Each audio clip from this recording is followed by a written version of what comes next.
ถ้าลายลำน้ำนองบูชาเจ้าพระยาถึงโลกาป่าฝนมาปูนยังยืนทองตามถวยน้องของเมืองคำศรีบารมีปกแผ่ให้สมเย็นเป็นดังวันสงตั้งโลวาปวงสันธามาโหมโซยซื่นลายหล่นลื่นยืนพร้อมถวายยิ่งและสายไม้ให้สม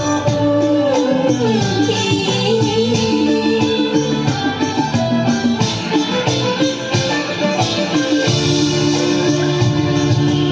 บาดนี้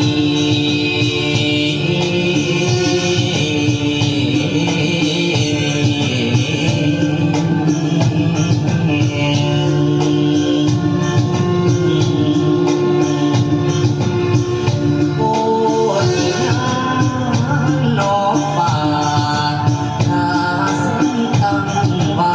วังเสียงบุญจังเลี้ยงส่งมา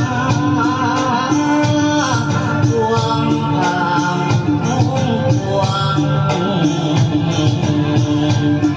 ลายพวงที่ไปว่าโตองค์อาจลาดทะเลโยกาพุ่งฟ้าบนวิมานอิสระหลายห้องพวงไปเทวตาถ้าดัน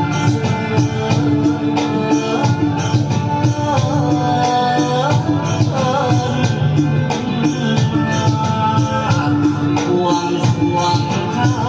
นี้ขอให้ดีใส่เหลี่ยมจังสวยอย่าได้มีทางกายไก่ว่าเม็น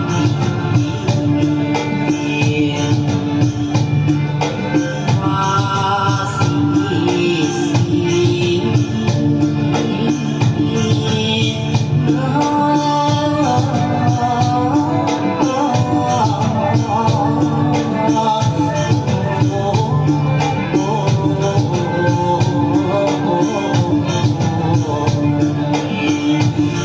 ริมัง